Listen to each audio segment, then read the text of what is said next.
Selamat siang Bapak Ibu dan rekan-rekan sekalian. Terima kasih banyak atas waktunya untuk dapat hadir pada acara pembukaan Denpasar 2021 Rising Sea.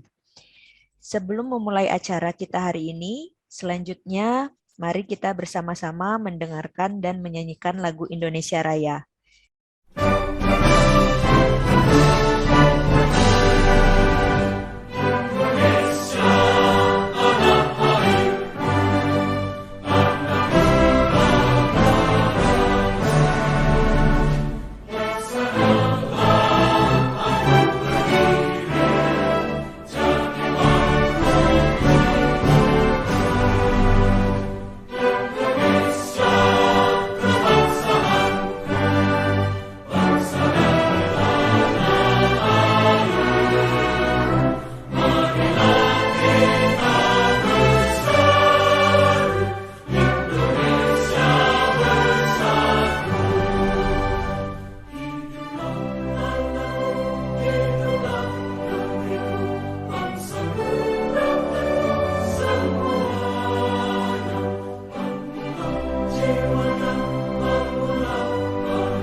Pertama-tama, izinkan kami untuk mengucapkan terima kasih atas waktu dan dukungan dari jajaran Direktorat Jenderal Kebudayaan, Kementerian Pendidikan, Kebudayaan, Riset, dan Teknologi Republik Indonesia yang telah hadir di sini. Selamat datang kepada Bapak Hilmar Farid, selaku Direktur Jenderal Kebudayaan, Bapak Judi Wahyudin, selaku Direktur Pembinaan Tenaga dan Lembaga Kebudayaan, Bapak Wawan Yogaswara, selaku Ketua Pokja Pembinaan Lembaga, Bapak Pustanto, selaku Kepala Galeri Nasional Indonesia, dan semua jajaran di Pokja Pembinaan Lembaga. Dan saya sendiri, Eva Agustin, selaku pembawa acara pada siang hari ini. Perkenankan saya untuk memperkenalkan Kuskus Galeri selaku inisiator program Denpasar 2021 Rising Sea.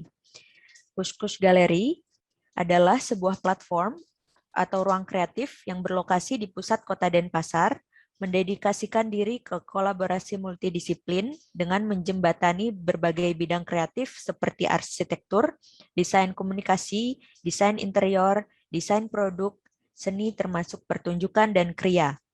Melalui ragam aktivitas dan penekanan kuat pada Children's Creative Learning, filosofi inklusif CCG mengangkat 3 aspek utama: creative education, creative collaboration, creative community, dan berupaya untuk melibatkan aspek yang lebih luas bersama dengan komunitas-komunitas di Bali, Indonesia, internasional, dengan latar belakang dan profesi yang tidak terbatas. Program Denpasar sendiri merupakan program unggulan CCG yang telah dimulai pada 2017 dengan format pameran bersama, terus berkembang setiap tahun sejak penyesuaian orientasi di tahun 2019 dengan lebih menekankan pada kegiatan peningkatan kemampuan untuk menanggapi mata rantai yang hilang dalam kesenian lokal dan ekosistem kreatif.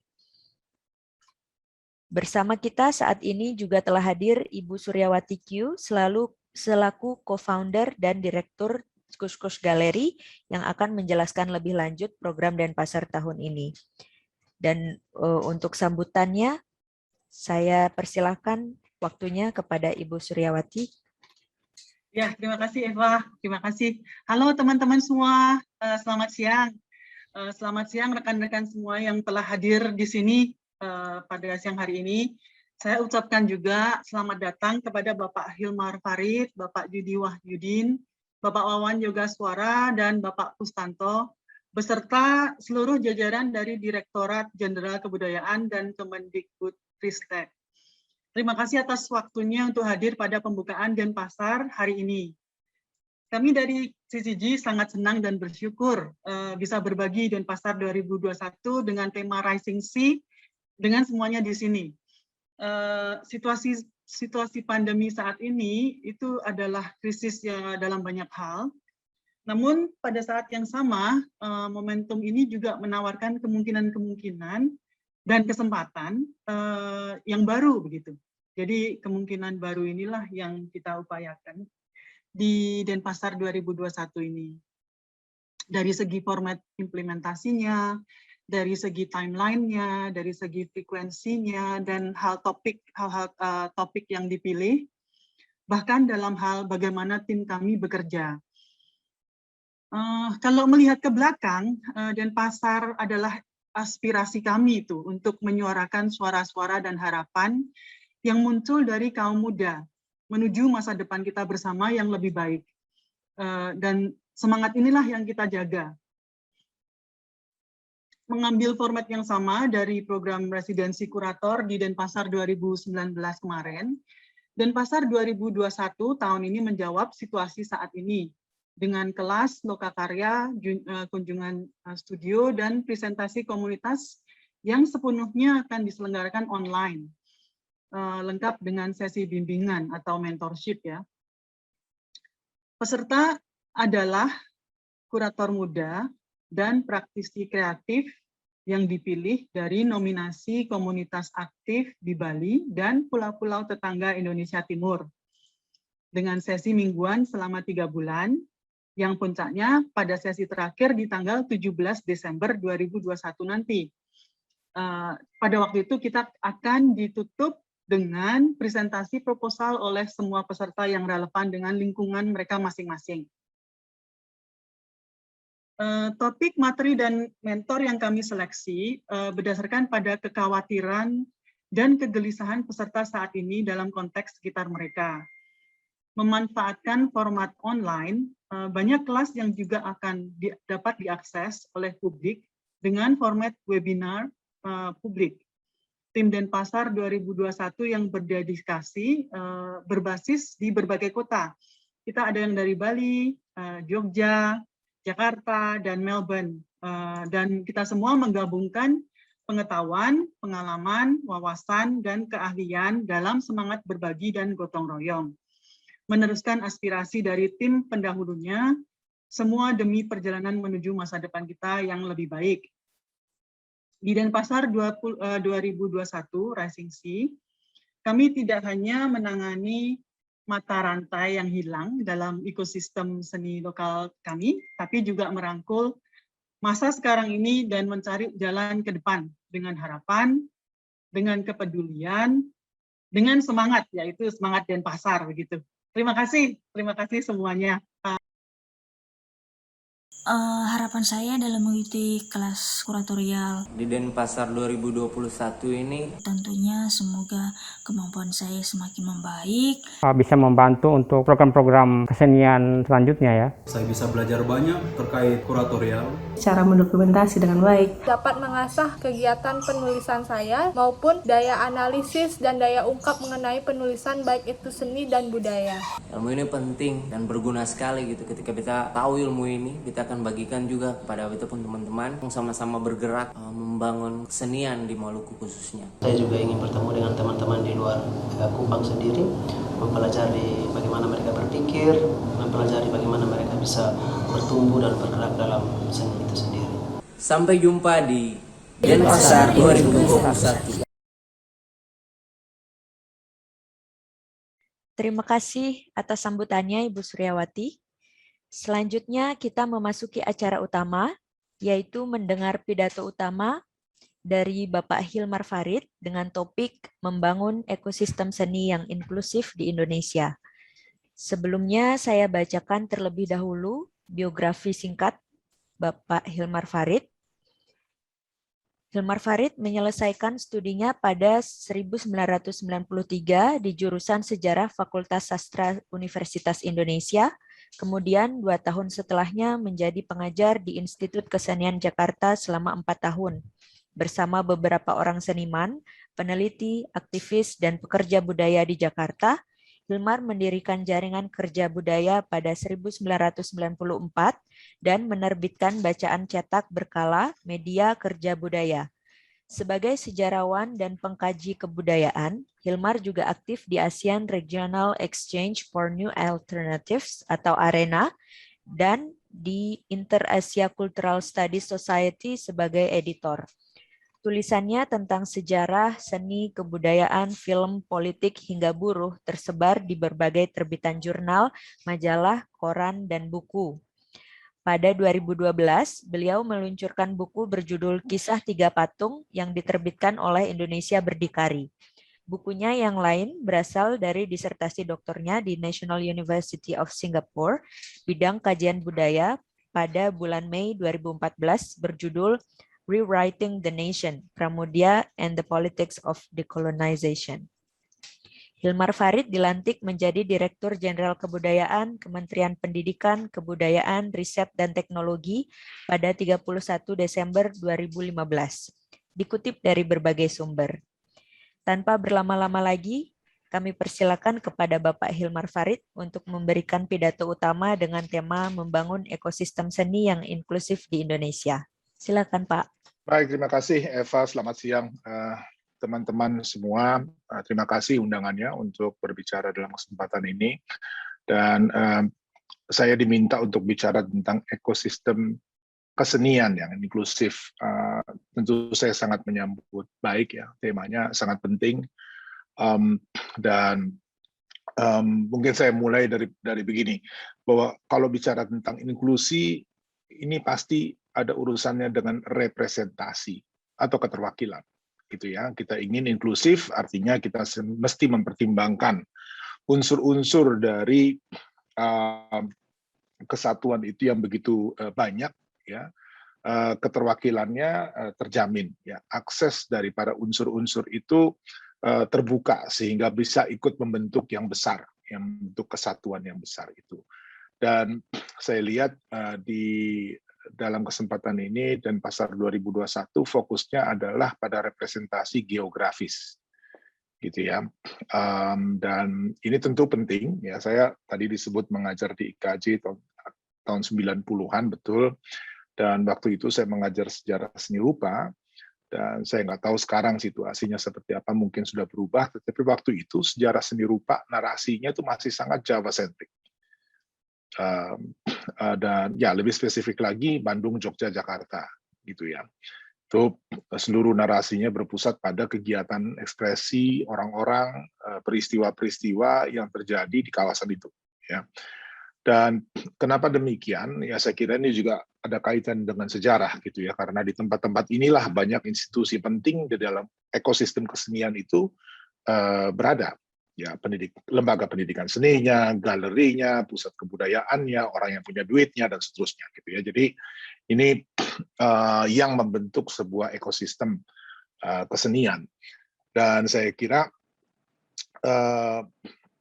walaupun narasinya mungkin sekarang sudah bergeser ya, di lembaga pendidikan seni sudah jauh lebih inklusif dalam pengertian memasukkan perkembangan yang ada di tempat-tempat lain di luar yang tadi disebutkan, tetapi biasnya itu juga masih sangat terasa, gitu ya. Saya mengikuti beberapa kajian baru mengenai seni rupa di Indonesia, dan bias pada yang disebut dalam tanda kutip kontemporer ini juga sangat menentukan, ya, ritmenya di tingkat nasional dan juga di tingkat lokal. Jadi misalnya sekarang untuk kesenimanan seseorang gitu, itu juga diukur dari partisipasinya di dalam skena seni kontemporer nasional maupun global. Ya, itu yang menjadi semacam dasar. Jadi ini penting untuk para kurator, gitu ya. Jadi sering saya dalam interaksi sehari-hari diperkenalkan kepada teman-teman seniman gitu, selalu ada predikat tambahan gitu ya, bahwa dia sudah pernah ikut bienal ini loh, dia sudah pernah ikut kegiatan ABCD yang semuanya tuh seperti menjadi ukuran gitu ya untuk memastikan kesenimanan seseorang. Gitu. Padahal menurut hemat saya, ya partisipasi di tingkat global tentu bagus, tentu penting gitu ya. Tapi saya kira semangat dari Denpasar 2021 ini justru ingin melihat bagaimana ekspresi artistik sebagai gejala yang dibentuk oleh pelaku dan institusinya di tingkat lokal, gitu ya. Jadi kita semua mengalami modernitas, kita semua mengalami kapitalisme kontemporer dengan segala macam problematiknya. Tetapi mungkin respons yang muncul dan ekspresi artistik sebagai wujud konkret dari respons itu bisa berbeda-beda. Ya, dan mungkin ini pertanyaan kuratorial sebetulnya gitu ya, bahwa apakah setiap daerah yang masuk di dalam arena dari Denpasar 2021 ini punya ekspresi-ekspresi modern, ekspresi kontemporernya sendiri. Dan ini yang akan menarik karena akan membentuk pengertian yang jauh lebih inklusif tentang seni kontemporer, seni rupa, seni modern, dan seterusnya. Jadi logikanya agak terbalik. Kalau di masa lalu penangkapan saya seperti ada upaya untuk menurunkan pengertian seni kontemporer di berbagai daerah. Kalau sekarang mungkin pendekatannya adalah membuka berbagai macam ekspresi di tingkat lokal sehingga bisa membentuk yang lebih besar itu tadi, gitu ya. Jadi ini semangat yang menurut saya sangat menarik dan juga penting karena kita menyadari betul ya bahwa lanskap kesenian kita, lanskap kebudayaan secara umum itu mengalami perubahan yang sangat-sangat besar dalam 20-30 tahun terakhir ini. Ya, ada yang oleh para ahli disebut pemadatan ruang dan waktu, gitu ya, time space compression. Gitu ya, yang mengaburkan misalnya batas desa kota, membuat jarak menjadi relatif, melahirkan lapisan sosial baru di dalam masyarakat. Orang kaya sekarang ada di mana-mana, orang berduit maksud saya gitu ya, yang bisa menyekolahkan anaknya.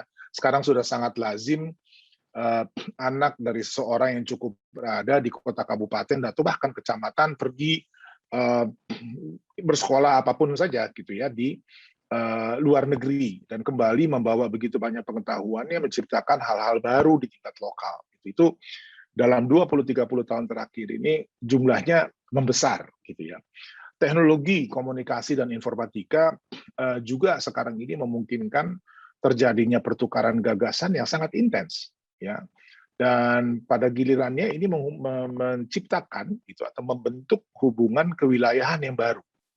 Misalnya, sebagai contoh konkretnya, dalam konteks seni rupa kita, partisipasi ke skena internasional, mengikuti bienal ini itu nggak perlu lagi melalui Jakarta, Bandung, Jakarta atau Jogja, gitu ya. Tidak perlu bergantung kepada mereka yang punya akses. Kalau dulu kan sangat menyempit, ada bottleneck gitu. Orang dalam jumlah yang banyak untuk masuk ke dalam skena internasional itu melalui saluran-saluran yang sangat terbatas sifatnya, melalui mereka yang punya akses. Sekarang akses itu terbuka, ya, dari Jatiwangi, ini kebetulan karena ada Arif Yudi di sini ya, dari Jatiwangi bisa langsung ke seluruh dunia, bisa ikut dokumenta, ya, bisa ikut macam-macam kegiatan dan membawa satu pertukaran gagasan yang sangat intens, ya.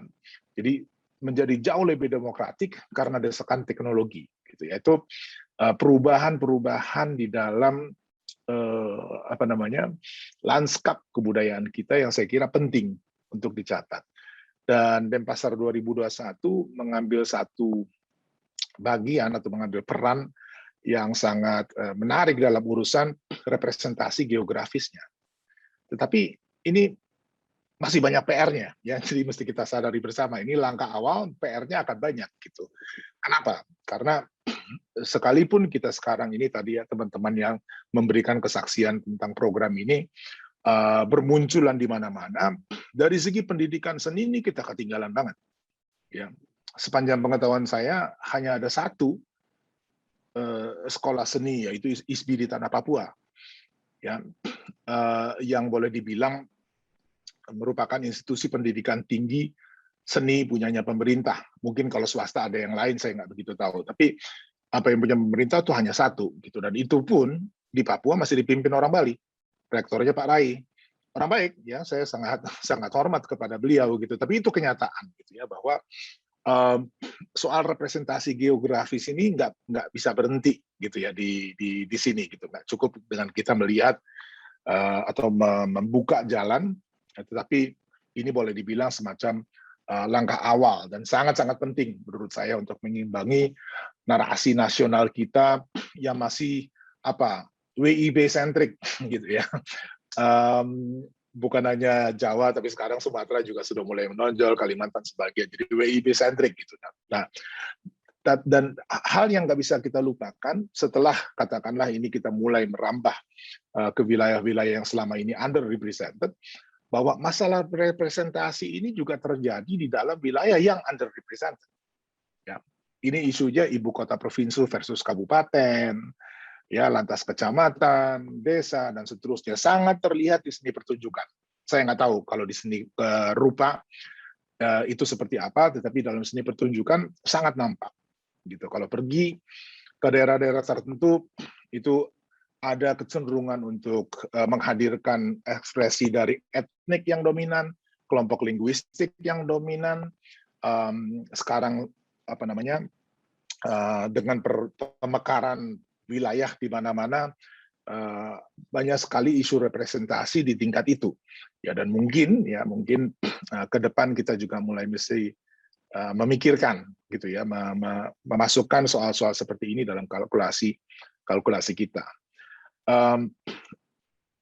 Representasi juga bukan hanya soal geografis, ya, kita juga punya problem besar kalau bicara tentang keterwakilannya untuk ekosistem yang inklusif dari segi gender, bodily difference, itu kalau bicara disabilitas, ya, belum lagi linguistik, kultural, dan seterusnya. Jadi kalau misalnya kita mau bicara tentang ekosistem seni yang inklusif, kita tentu memerlukan kebijakan afirmatif untuk mereka yang kurang terwakili, ya, atau underrepresented, gitu.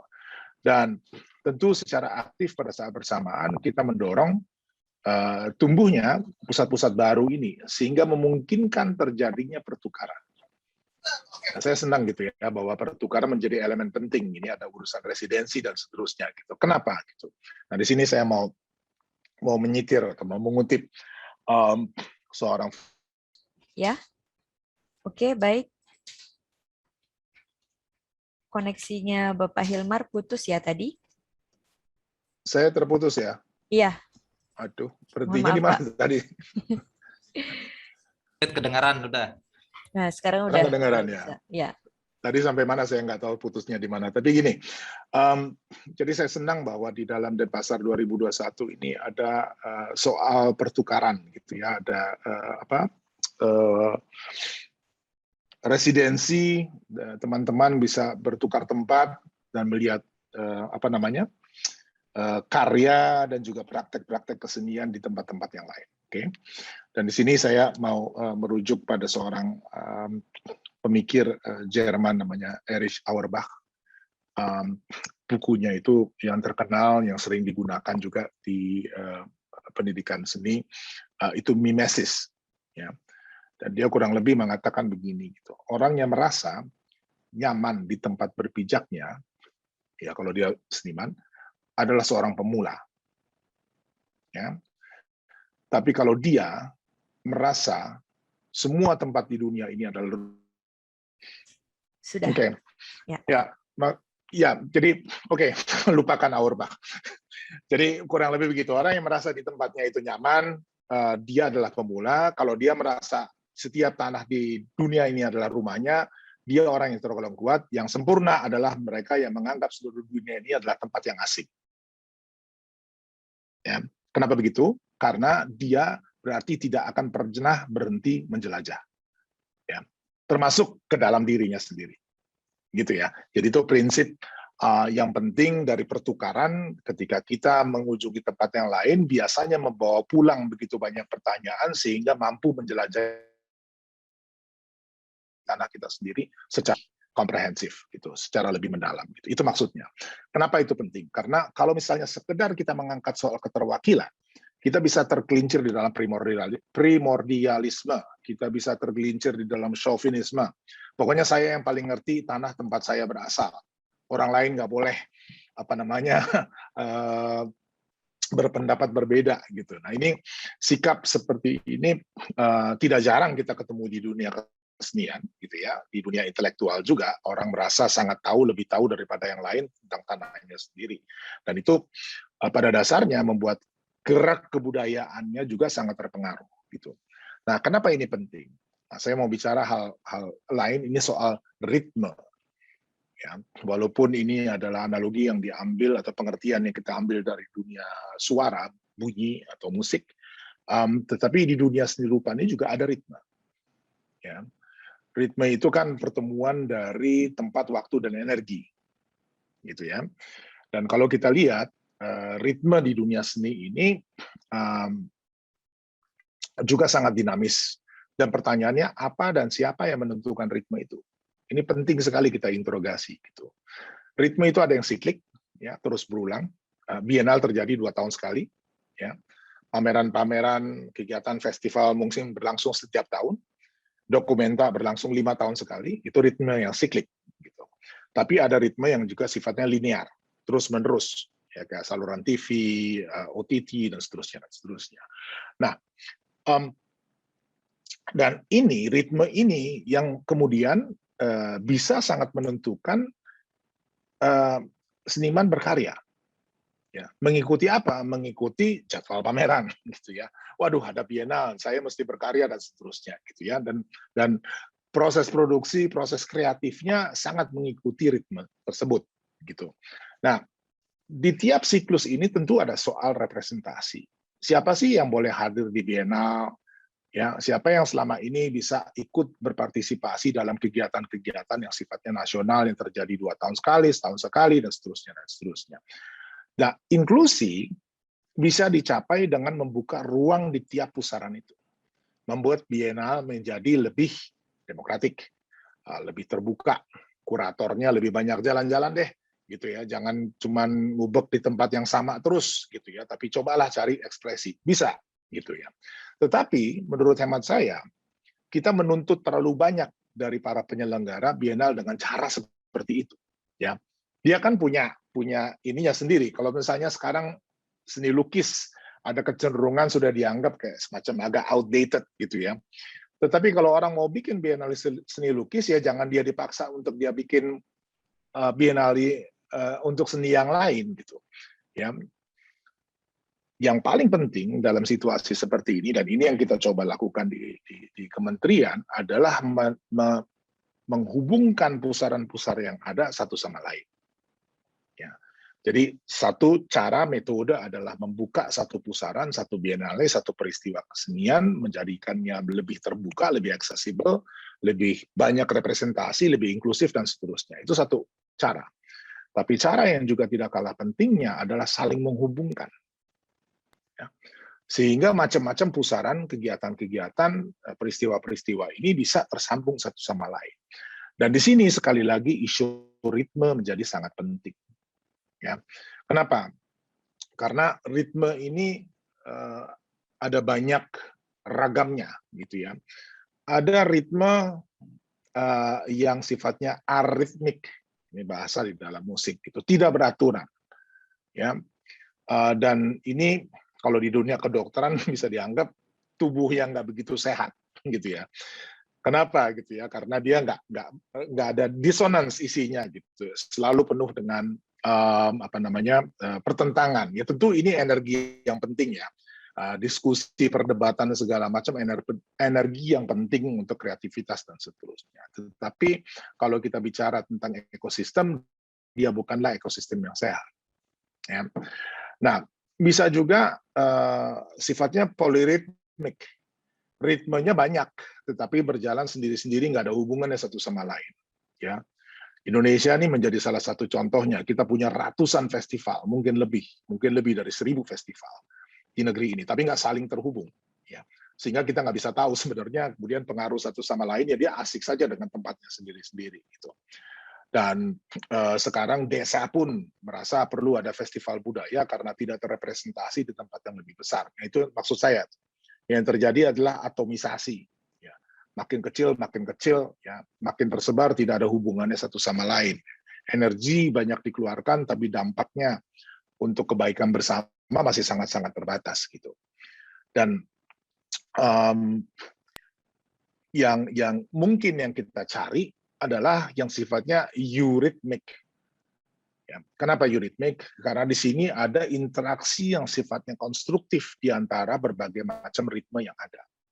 Ya, bukan tanpa konflik atau perdebatan, ya, sangat dinamis bisa jadi, tetapi dia dimaksudkan sehingga bisa berhubungan satu sama lain. Dan ini pelajaran dari sejarah. Ya. Di sini saya mau masuk ke dalam sejarah kita.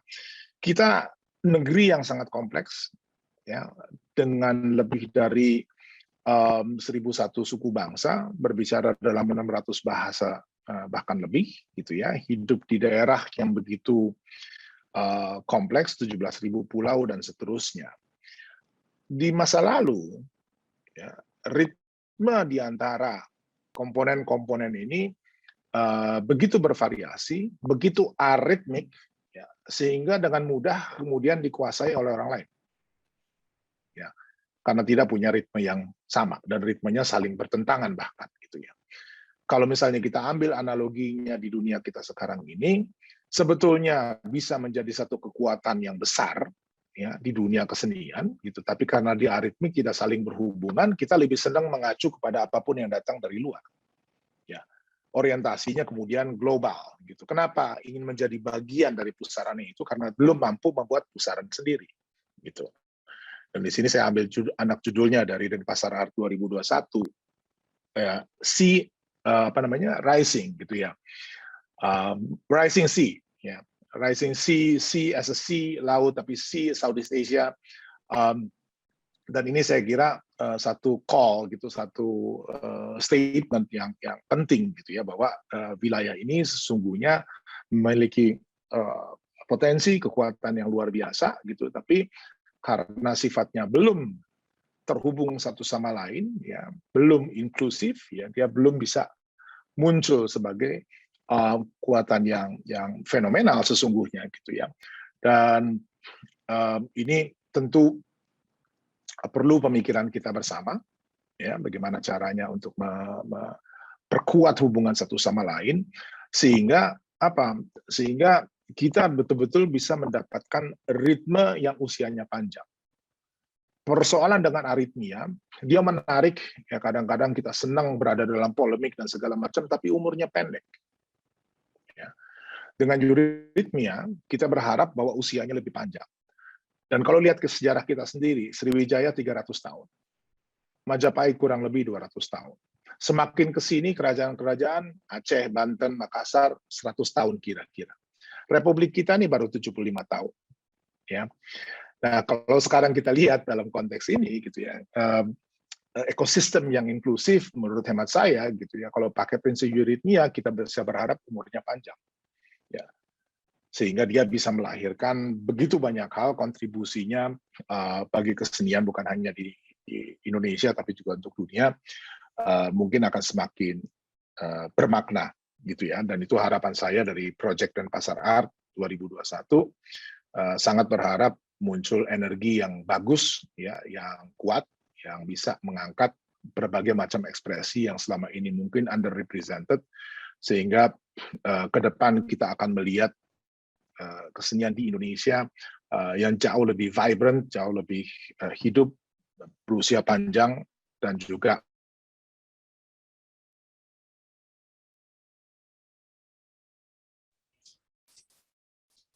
ini. Ya, terima kasih halo. sekali lagi untuk Ya. kesempatan bertemu dengan teman-teman semua. Baik. Terima kasih Bapak Hilmar Farid atas pidatonya. Dan sekaligus kita sekarang meresmikan untuk program Denpasar tahun ini. Ya. Pak Hilmar, Pak Hilmar, terima kasih sekali atas pidatonya yang luar biasa tadi. Pak Hilmar bisa minta tolong untuk meresmikan, Pak? Meresmikan, waduh. Ya, nanti setelah ini ada video bumper.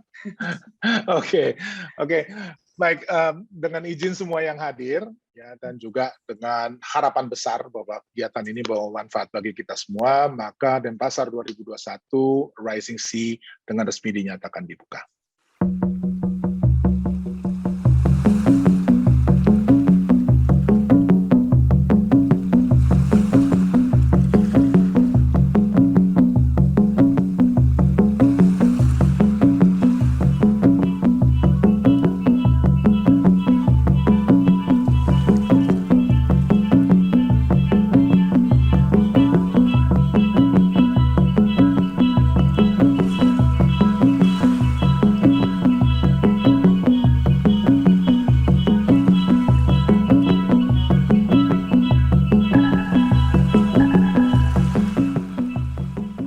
Baik, kita hari ini telah mengikuti bersama rangkaian acara dalam pembukaan Denpasar 2021 Rising Sea.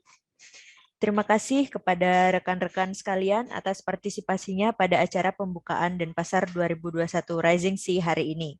Kelas webinar publik selanjutnya akan dilaksanakan pada hari Jumat depan, tanggal 24 September, dengan narasumber Bapak FX Harsono dan Asmujo Jono Irianto. Untuk informasi jadwal kelas webinar dan untuk publik dan pendaftaran kelas webinar dapat dilihat di website kuskusgaleri.com dan di sosial media kami di Facebook dan Instagram @kuskusgaleri. Sampai jumpa di hari Jumat mendatang. Salam budaya.